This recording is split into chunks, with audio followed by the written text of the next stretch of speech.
வணக்கம்.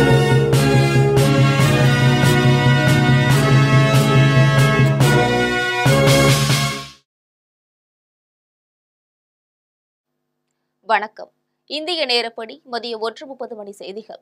முதலில் தலைப்பு செய்திகளை காணலாம்.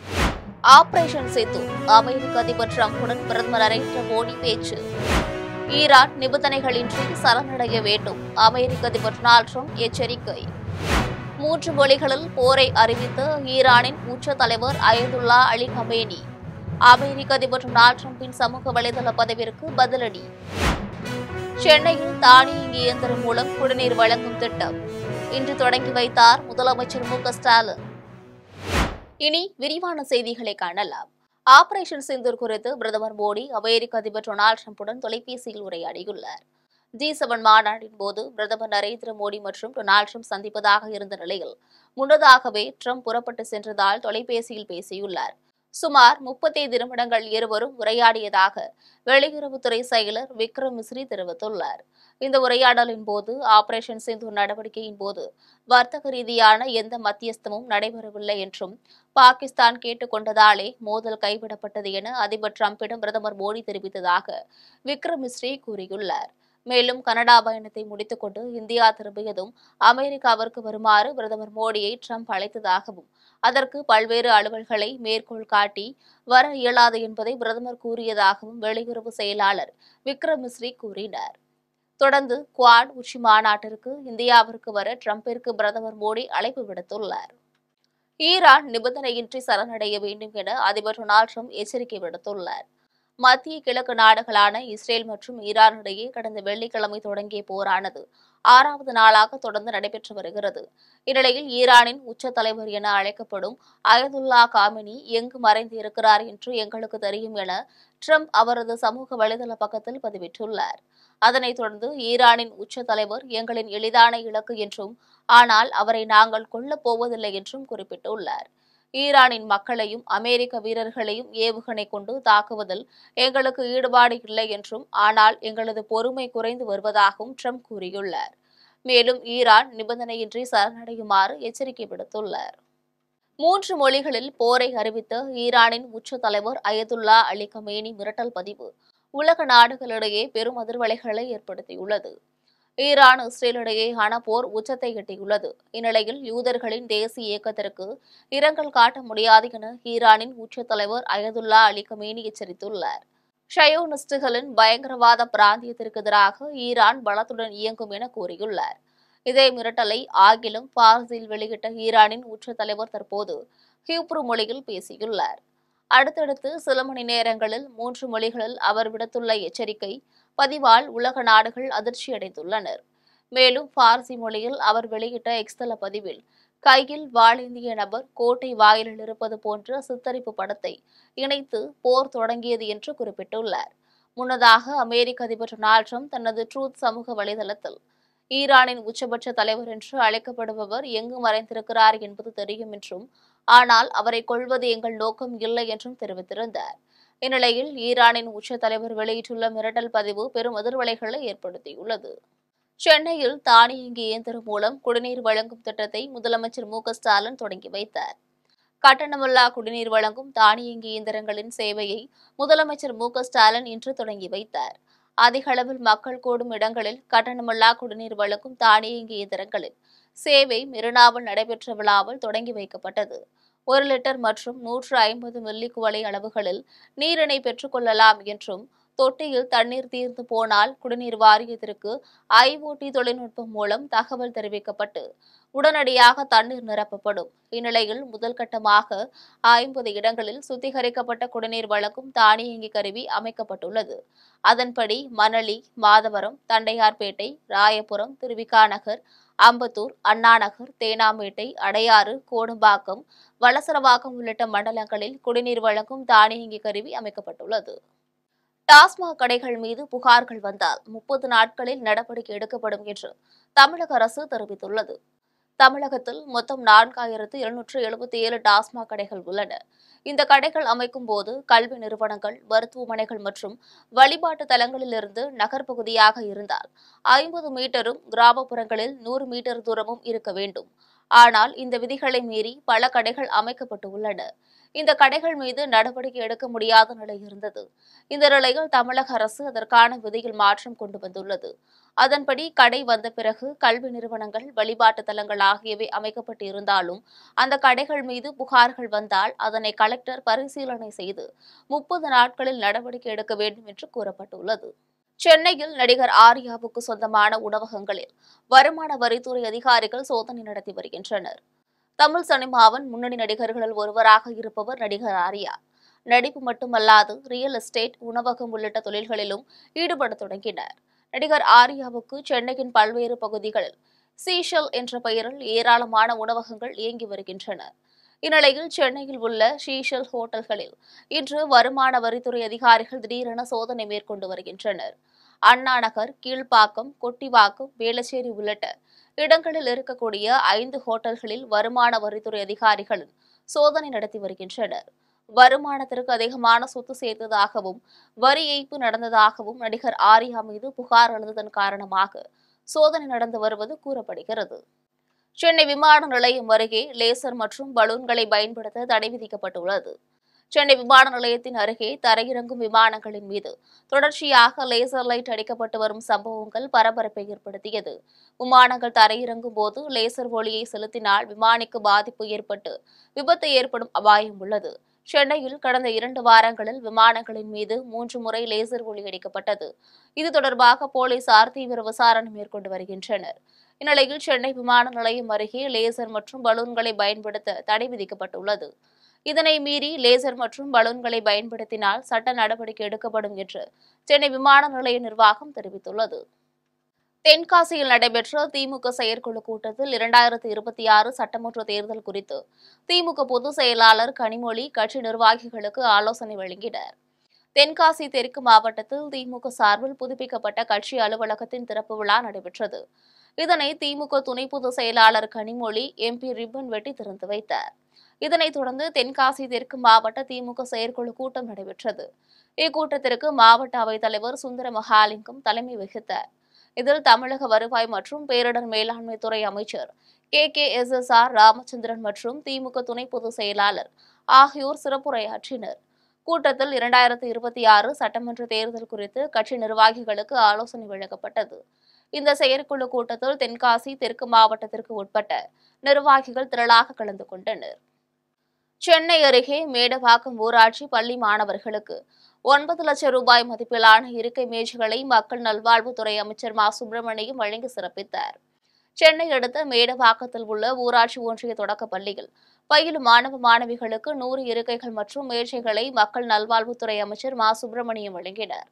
9 லட்சம் ரூபாய் மதிப்பீட்டில் மாணவர்களின் பயன்பாட்டிற்காக இருக்கைகள் வழங்கப்பட்டுள்ளது. பின்னர் மாணவர்களுக்கு புத்தகப்பை மற்றும் மதிய உணவு வழங்கினர். இதில் நாடாளுமன்ற உறுப்பினர் தமிழச்சி தங்கபாண்டியன் மற்றும் சோழிங்கநல்லூர் சட்டமன்ற உறுப்பினர் அரவிந்த் ரமேஷ் உட்பட பலர் கலந்து கொண்டனர். எய்ம்ஸ் மருத்துவமனை திறக்கப்படும் போது தமிழ்நாட்டில் திமுக ஆட்சி இருக்காது என முன்னாள் பாஜக மாநில தலைவர் தமிழிசை சவுந்தரராஜன் கூறியுள்ளார். சென்னை சோழிங்கநல்லூரில் உள்ள தனியார் திருமண மண்டபத்தில் கிழக்கு மாவட்ட பாஜக சார்பில் 11 ஆண்டு காலம் பிரதமர் மோடி தலைமையிலான அரசு நல்லாட்சி கருத்தரங்கம் நடைபெற்றது. மாவட்ட தலைவர் குமார் தலைமையில் நடைபெற்ற நிகழ்ச்சியில் சிறப்பு அழைப்பாளர்களாக தமிழக பாஜக இணை பொறுப்பாளர் சுதாகர் ரெட்டி, முன்னாள் பாஜக மாநில தலைவர் தமிழிசை சவுந்தரராஜன், மாநில துணைத் தலைவர் பால் கனகராஜ் மற்றும் கருநாகராஜன் உள்ளிட்டோர் கலந்து கொண்டு மத்திய பாஜக அரசின் சாதனைகளை எடுத்துரைத்தனர். இதையடுத்து முன்னாள் மாநில தலைவர் தமிழிசை சவுந்தரராஜன் செய்தியாளர்களை சந்தித்து பேசினார். அப்போது அவர் எய்ம்ஸ் மருத்துவமனை திறக்கப்படும் போது தமிழ்நாட்டில் திமுக ஆட்சி இருக்காது என கூறினார். மத்திய அரசு ஏதும் செய்யவில்லை என ஸ்டாலின் பொய் பிரச்சாரம் செய்வதாக குற்றம் சாட்டினார். பின்னர் பெண்களுக்கு பாதுகாப்பு இல்லை என கூறி பெண்களை பாதுகாக்காத அரசு வீட்டுக்கு செல்ல வேண்டும் என திமுக அரசை விமர்சனம் செய்தார். தமிழகத்தை பொறுத்தமட்டில் 10 லட்சம் கோடி ரூபாய்க்கான மதிப்பான சேவைகள் தமிழகத்திற்கு வழங்கப்பட்டிருக்கிறது. ஆனால் தமிழகத்திற்கு ஒன்று செய்யல என்று பொய் பிரச்சாரத்தை ஸ்டாலின் முன்னெடுத்து சென்று கொண்டிருக்கிறார். விழுப்புரத்தில் தனியார் நிறுவன பெண் ஊழியரை கூட்டு பாலியல் பலாத்காரம் செய்த வழக்கில் 4 இளைஞர்களுக்கு 20 ஆண்டுகள் சிறை தண்டனை விதித்து நீதிபதி பாக்கிய ஜோதி தீர்ப்பளித்தார். விழுப்புரம் மாவட்டம் கண்டமங்கலத்தை அடுத்த விநாயகபுரம் பகுதியில் 25 மதிப்புத்தக்க அந்த பெண் தன்னுடைய பாட்டி வீட்டில் தங்கி வேலை பார்த்து வந்துள்ளார். இந்நிலையில் புதுச்சேரியில் உள்ள தனியார் நிறுவனத்தில் ஊழியராக பணிபுரிந்து வந்த அந்த பெண் பணியை முடித்துக் கொண்டு தன்னுடைய ஆண் நண்பருடன் வீடு திரும்பியுள்ளார். அப்போது இருசக்கர வாகனத்தில் வந்த 4 பேர் அந்த பெண்ணை வழிமறித்து மிரட்டியதுடன் அவருடன் வந்த ஆண் நண்பரை சரமாரியாக தாக்கியுள்ளனர். பின்னர் 4 பேரும் சேர்ந்து அந்த பெண்ணை வலுக்கட்டாயமாக பாலியல் வன்புணர்வு செய்துள்ளனர். இதனால் பாதிக்கப்பட்ட அந்த பெண் மதகடிப்பட்டில் உள்ள தனியார் மருத்துவமனையில் சிகிச்சை பெற்று வருகிறார். இச்சம்பவம் குறித்து கண்டமங்கலம் போலீசார் வழக்கு பதிவு செய்து விசாரணை செய்ததில் எல்லார்பாளையம் மாரியம்மன் கோவில் தெருவை சேர்ந்த ஐயனார், ஹரிராமன், பள்ளிச்சேரி கலங்கல் தெருவை சேர்ந்த சேதுபதி ஆகிய 4 பேரும் அப்பெண்ணை கூட்டு பாலியல் பலாத்காரம் செய்தது தெரியவந்தது. இதனைத் தொடர்ந்து 4 பேரையும் போலீசார் கைது செய்து நீதிமன்றத்தில் ஆஜர்படுத்தினர். இவ்வழக்கை விசாரித்த நீதிபதி பாக்கியஜோதி குற்றம் சாட்டப்பட்ட ஐயனார் உள்ளிட்ட 4 பேருக்கும் 20 ஆண்டுகள் சிறை தண்டனையும் 10,000 அபராதம் விதித்து தீர்ப்பளித்தார். இதையடுத்து தண்டனை விதிக்கப்பட்ட 4 பேரும் கடலூர் மத்திய சிறையில் அடைக்கப்பட்டனர். மாட்டிக்கினார் ஒருத்தர், அவரை காப்பாற்ற வேண்டும் கர்த்தர் என அச்சில் ஏற்ற முடியாத வகையில் அதிமுக பொதுச் செயலாளர் எடப்பாடி பழனிசாமி திண்டுக்கல் லியோனி விமர்சனம் செய்துள்ளார். சென்னை பூந்தமல்லி அடுத்த குமரன் சாவடியில் திருவள்ளூர் மாவட்டம் பூந்தமல்லி நகர திமுக சார்பில் நலத்திட்ட உதவிகள் வழங்கும் நிகழ்ச்சி நடைபெற்றது. இதில் தமிழ்நாடு பாடநூல் கழக தலைவர் திண்டுக்கல் லியோனி சிறப்பு விருந்தினராக கலந்து கொண்டு பொதுமக்களுக்கு நலத்திட்ட உதவிகளை வழங்கி சிறப்புரையாற்றினார். அப்போது அவர் ஏற்கனவே பழனியில் முத்தமிழ் முருகன் மாநாட்டை முதல்வர் மு.க.ஸ்டாலின் நடத்தியுள்ளதாக கூறினார். ஆனால் தற்போதுதான் பாஜக சார்பில் முருகன் மாநாடு நடத்த உள்ளதாக தெரிவித்தார். மேலும் அதிமுக பொதுச் செயலாளர் எடப்பாடி பழனிசாமி குறிப்பிட்டு மாட்டிக்கினார் ஒருத்தர், அவரை காப்பாற்ற வேண்டும் கர்த்தர் என்று திரைப்பட பாடலை பாடி விமர்சனம் செய்துள்ளார். அதனைத் தொடர்ந்து ரோட்டுக்கடை குருமா, பிஜேபி வைக்க போற ஆப்பு கொஞ்சம் பாருமா என அச்சில் ஏற்ற முடியாத வகையில் விமர்சனம் செய்துள்ளார். திட்டத்தாலும் கம்பீரமாக தலை நிமிர்ந்து வேதனை தீர்த்த பிறகு அவர்கள் எங்கள் முதலமைச்சரை அப்பா என்று அழைக்கின்ற ஒரே முதலமைச்சர் நம் தமிழகத்தினுடைய முதலமைச்சர் தளபதி மு.க.ஸ்டாலின் என்ற முதலமைச்சர் தான். அதனால் இன்னைக்கு எடப்பாடி பழனிசாமி அவர்களுக்கு நானே இப்போ ஒரு பாட்டு வந்துச்சு. அந்த பாட்டை எடப்பாடி பழனிசாமிக்காக பாடியிருக்கேன். அதை மட்டும் பாடி என்னுடைய பேச்சை நான் முடிச்சுக்கிறேன். மாட்டிக்கினார் ஒருத்தர், அவரை காப்பாத்தன கர்த்தர். திருவண்ணாமலை அருகே வேம்புலி அம்மன் ஆலயத்தில் மகா கும்பாபிஷேக விழாவை ஒட்டி பந்தக்கால் நடும் விழா வெகு விமரிசையாக நடைபெற்றது. திருவண்ணாமலை அருகே ஆரணி டவுன் கோட்டை மைதானம் பகுதியில் அமைந்துள்ள பழமை வாய்ந்த ஆலயமான கோட்டை வேம்புலி அம்மன் ஆலயத்தில் அம்மனுக்கு கூழ்வாக்கும் திருவிழாவை ஒட்டி அம்மனுக்கு புஷ்ப பல்லாக்கு வீதி உலா நடைபெறுவது வழக்கம். அதனைத் தொடர்ந்து மகா கும்பாபிஷேக விழா நடைபெறும். இந்நிலையில் திருவிழாவை ஒட்டி பந்தக்கால் நடும் நிகழ்ச்சி வெகு விமரிசையாக நடைபெற்றது. அதிமுக ஒன்றிய கழக செயலாளர் கஜேந்திரன் ஏற்பாட்டில் நடைபெற்ற இந்நிகழ்ச்சியில் மாவட்ட அமர்வு கூடுதல் நீதிபதி ஜெயஸ்ரீ மற்றும் விழா குழுவினர், பொதுமக்கள் பலர் கலந்து கொண்டு சாமி தரிசனம் செய்தனர். இனி வருவது உலக செய்திகள்.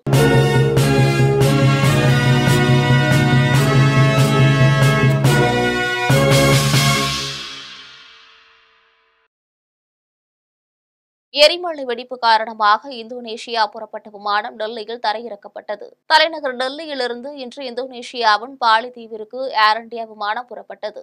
அந்த விமானத்தில் 100க்கும் மேற்பட்ட பயணிகள் பயணித்தனர். இந்நிலையில் பாலி தீவில் உள்ள எரிமலை வெடித்து சிதறியது. இதனால் பாலி விமான நிலையம் அருகே கரும்புகை சூழ்ந்து காணப்படுகிறது. இதனால் விமானம் தரையிறங்க முடியாத சூழ்நிலை நிலவுகிறது. இதுகுறித்து விமானிக்கு தகவல் கொடுக்கப்பட்டது. பின்னர் விமானம் மீண்டும் டெல்லியில் பத்திரமாக தரையிறங்கியது.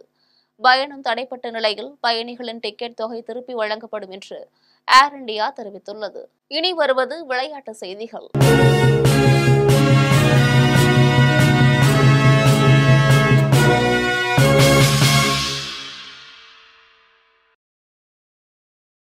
TNPL T20 கிரிக்கெட் தொடரில் மதுரை பாந்தர்ஸ், நெல்லை ராயல்ஸ் கிங்ஸ் அணிகள் இன்று மோதுகின்றன.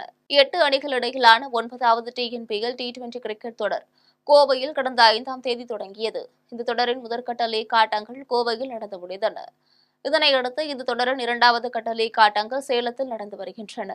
இதில் இன்று ஒரு லீக் ஆட்டம் நடைபெறுகிறது. அதன்படி இரவு 7:15 மணிக்கு தொடங்கும் ஆட்டத்தில் மதுரை பாந்தர்ஸ், நெல்லை ராயல்ஸ் கிங்ஸ் அணிகள் மோதுகின்றன. இரு அணிகளும் வெற்றிக்காக கடுமையாக போராடும் என்பதால் இந்த ஆட்டத்தில் பரபரப்பிற்கு பஞ்சம் இருக்காது. மேஜர் லீக் கிரிக்கெட் தொடரில் நைட் ரைடர்ஸ் அணியை 113 ரன்கள் வித்தியாசத்தில் வீழ்த்தி வாஷிங்டன் அணி அபார வெற்றி பெற்றுள்ளது. மேஜர் லீக் கிரிக்கெட் தொடரின் 3வது சீசன் அமெரிக்காவில் நடைபெற்று வருகிறது. இந்த தொடரில் இந்திய நேரப்படி இன்று நடைபெற்ற ஒரு லீக் ஆட்டத்தில் Washington Freedom, Los Angeles Knight Riders அணிகள் மோதின. இந்த ஆட்டத்தில் முதலில் பேட்டிங் செய்த வாஷிங்டன் அணி 20 ஓவரில் 5 விக்கெட்டை இழந்து 208 ரன்கள் எடுத்தது. தொடர்ந்து 209 ரன் எடுத்தால் வெற்றி என்ற இலக்குடன் களம் புகுந்த லாஸ் ஏஞ்சல்ஸ் அணி 16.3 ஓவரில் அனைத்து விக்கெட்டையும் இழந்து 95 ரன்னுக்கு ஆல் அவுட் ஆனது. இதன் மூலம் 113 ரன் வித்தியாசத்தில் வாஷிங்டன் அணி அபார வெற்றி பெற்றது. இனி வருவது வானிலை செய்திகள்.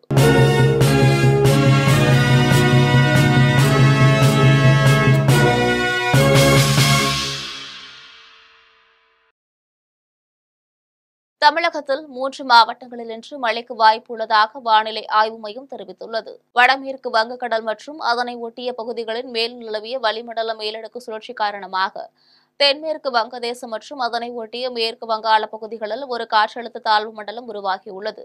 குஜராத் மற்றும் அதனை ஒட்டிய பகுதிகளில் ஒரு காற்றழுத்த தாழ்வு பகுதி உருவாகியுள்ளது. இதன் காரணமாக தமிழகத்தில் ஓரிரு இடங்களில் மழை பெய்யக்கூடும் என்று வானிலை ஆய்வு மையம் தெரிவித்திருந்தது. இந்நிலையில் தமிழகத்தில் 3 மாவட்டங்களில் மழைக்கு வாய்ப்புள்ளதாக வானிலை ஆய்வு மையம் தெரிவித்துள்ளது.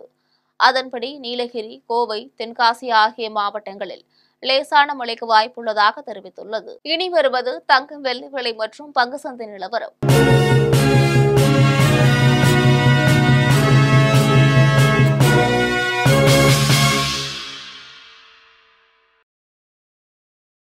சென்னையில் ஆபரண தங்கத்தின் விலை இன்று ஒரு சவரன் 74,000 ரூபாய்க்கு விற்பனை செய்யப்படுகிறது. சென்னையில் இன்று ஆபரண தங்கத்தின் விலை கிராமிற்கு 50 ரூபாய் அதிகரித்து 9,250 ரூபாய்க்கு விற்பனை செய்யப்படுகிறது. மேலும் ஒரு சவரன் 400 ரூபாய் அதிகரித்து 74,000 ரூபாய்க்கு விற்பனை செய்யப்படுகிறது. 24 கேரட் தூய தங்கம் ஒரு சவரன் 80,728 ரூபாய்க்கு விற்பனை செய்யப்படுகிறது. மேலும் 1 கிராம் வெள்ளி 122 ரூபாய்க்கும் 1 கிலோ வெள்ளி 1,22,000 ரூபாய்க்கும் விற்பனை செய்யப்படுகிறது. மும்பை பங்கு சந்தை இன்று உயர்வுடன் காணப்படுகிறது. மும்பை பங்கு சந்தை குறியீட்டு எண் சென்செக்ஸ் 30 புள்ளிகள் அதிகரித்து 81,614 புள்ளிகளில் வணிகமாகிறது. தேசிய பங்கு சந்தை குறியீட்டு எண் நிப்டி 19 புள்ளிகள் அதிகரித்து 24,872 புள்ளிகளில் வணிகமாகிறது. மீண்டும் ஜெம் தலைப்பு செய்திகள். ஆபரேஷன் சேது, அமெரிக்க அதிபர் டிரம்புடன் பிரதமர் நரேந்திர மோடி பேச்சு. ஈரான் நிபந்தனைகளின்றி சரணடைய வேண்டும், அமெரிக்க அதிபர் டொனால்ட் ட்ரம்ப் எச்சரிக்கை.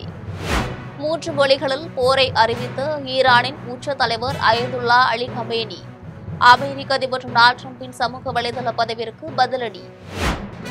சென்னையில் தானியங்கி இயந்திரம் மூலம் குடிநீர் வழங்கும் திட்டம் இன்று தொடங்கி வைத்தார் முதலமைச்சர் மு.க.ஸ்டாலின். இத்துடன் ஜெம் செய்திகள் நிறைவடைகின்றன. மீண்டும் ஜெம் செய்திகள் மாலை 6 மணிக்கு. உடனுக்குடன் செய்திகளை காண ஜெம் லைவ்.tv என்ற இணையதளத்தில் இணைந்திருங்கள். நன்றி, வணக்கம்.